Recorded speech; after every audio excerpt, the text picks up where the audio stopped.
വിവാഹ പാർട്ടികൾക്ക് സ്പെഷ്യൽ പാക്കേജുകൾ, അഡ്വാൻസ് ബുക്കിംഗുകൾക്ക് 0% പണിക്കൂലി.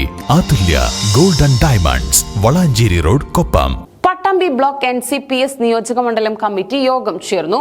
സംസ്ഥാന ജനറൽ സെക്രട്ടറി TN ശിവശങ്കരൻ ഉദ്ഘാടനം ചെയ്തു. പട്ടാമ്പി ബ്ലോക്ക് NCPS നിയോജകമണ്ഡലം കമ്മിറ്റി കൊപ്പം നക്ഷത്ര ഓഡിറ്റോറിയത്തിൽ വെച്ച് യോഗം ചേർന്നു. President P. സുന്ദരന്റെ അധ്യക്ഷതയിൽ സംസ്ഥാന ജനറൽ സെക്രട്ടറി TN ശിവശങ്കരൻ ഉദ്ഘാടനം ചെയ്തു. ചെറിയൊരു വിഷയം മതി ഈ വർഗീയത വളരാൻ, അത് പിന്നെ പിടിച്ചാൽ കിട്ടില്ല.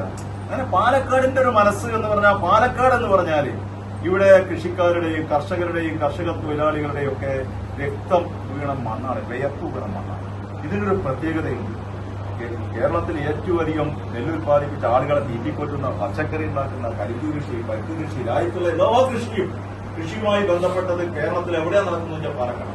അങ്ങനെയുള്ള പാലക്കാട് വളരെ പാവപ്പെട്ടവരും മിതഭാഷികളും നല്ല സ്വഭാവമുള്ളവരും ദേശീയബോധമുള്ളവരും മതേതരവാദികളൊക്കെ ആളുകളുടെ ഇടയിൽ ഭിന്നിപ്പുണ്ടാക്കാനാണ് കുറച്ചു കാലങ്ങളായി RSSും അതുപോലെയുള്ള ആളുകളൊക്കെ ശ്രമിച്ചുകൊണ്ടിരിക്കുന്നത്. നിർഭാഗ്യവശാൽ അവരുടെ ഒരു കയ്യിൽ ഒരു പാവയായി കോൺഗ്രസ് കഴിഞ്ഞ ഉപതെരഞ്ഞെടുപ്പിൽ മാറി എന്നുള്ളതാണ് പാലക്കാടിന്റെ ഒരു ദുരവസ്ഥ.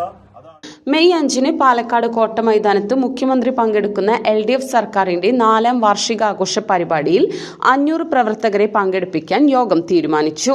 യോഗത്തിൽ ജില്ലാ general secretary KP Abdurahman, Muthappan Vasudevan, C. Shamsuddin, K. Ismail, Ali Parambil, P. Ammu Subramanian, K. Shahul Hameed, P. Raman, MN Surendran, P. Veshoottan, CP Manikandan, E. Rajeev Thathanapulli, Babu V. Prasad, P. Mustafa, Riyas Mattaya, T. Chandrababu, C. Anoof എന്നിവർ പങ്കെടുത്ത് സംസാരിച്ചു.